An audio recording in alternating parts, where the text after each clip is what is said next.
আমার প্রিয়া ছিল প্রতারক, তার দেয়া সকল বাধা মরে গেছে, রয়ে গেছে দেয়া ঘড়ি।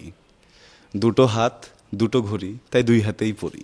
দুই হাতে দুই ঘড়ি কেন আসলে আরশ খানের? এটা কি আসলে একটা লন্ডন টাইম একটা বাংলা টাইম নাকি আসলে কি কারণ? না কিছুই না, মানে হাত দুইটা তো, একটাতে পড়ি আরেকটাতে, মানে এটা যে অনেক আগে থেকেই পড়ি আমি। হ্যাঁ, আমি তো ধরেন এই এই প্রশ্ন থেকে বাঁচার জন্য একটা কবিতাও লিখে ফেলেছি।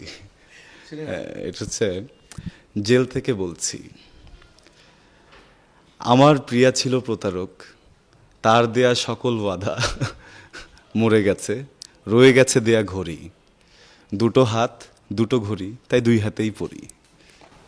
এই কবিতার সাথে অবশ্যই কোনো না কোনো কানেক্টিং আমরা হয়তো কোথাও না কোথাও আছে, আমরা সেটা জানি না। কোনো কানেকশন নাই, জাস্ট মন চাইলো একটা লিখে দিলাম। তারপর দুই হাতে দুটো ঘড়ি, হ্যাঁ, দুই হাতে দুটো ঘড়ি। কোনো উদ্দেশ্য ছাড়া অবশ্যই পড়েন না, সেই উদ্দেশ্যও সফল হোক। আমি আসলে ম্যারাডোনার ফ্যান, ডিয়েগো ম্যারাডোনা। হ্যাঁ, উনি দুই হাতে দুই ঘড়ি পড়তেন।